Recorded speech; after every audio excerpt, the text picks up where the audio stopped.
Standardized curriculum, teacher tracking, and English-only instruction were some of the cultural changes made in public schools that were not a positive start to the 20th century. Cultural ideas about what it meant to be American, who was capable of these ideals, and who was accepted in our society had a direct influence on them. I learned from As the American is Public School video, as schools were intended to integrate minority and immigrant students into the American standards by teaching them proper conduct, the English language, and allegiance to middle-class dominant white norms, in addition to academic subjects.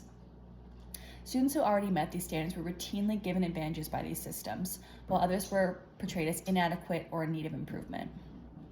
According to TIAC, schools have traditionally placed a higher priority on efficiency, unity, and order, often at the expense of respecting diversity in our schools. Even though kids bring a wide range of cultural backgrounds and learning requirements to the classroom, I still observe this today in the strong emphasis on set standards and identical expectations for every student. In my experience, subbing in all different kinds of classrooms, all students are different and all students need different things.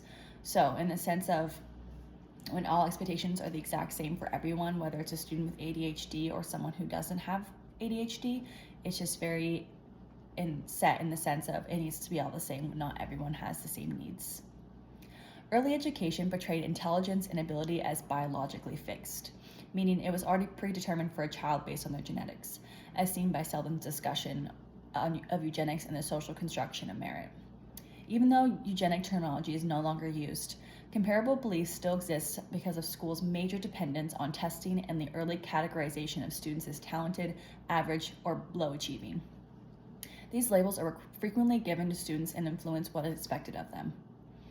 So in that case, when a student is in a highly capable or in a class of special reading support, they feel the labels and they know the labels, and it's seen and felt by everyone, and it shouldn't be the way it is. The history of bilingual education in Ovondo's article shows how English has long been associated with national identity, resulting in policies that view multilingualism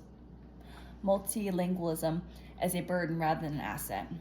English language learners are still routinely enrolled in specific courses that put speedy English acquisition ahead of bilingual development.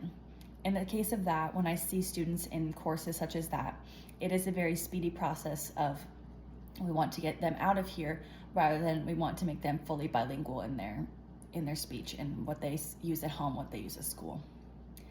Power's assessment of the segregation of Mexican American schools show how inequality has been justified as being for students' own good. Even though there is no longer any legal segregation, children of color and multilingual learners suffer most significantly from monitoring and specialized placements.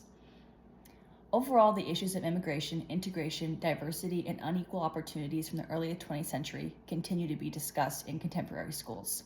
Even if the terminology we use to discuss equality has changed, many underlying structures and presumptions still exist. This encourages me to think more deeply about whose knowledge is valued, how placements are decided to be made, and how schools might go beyond simply handling differences to help all kids and their needs.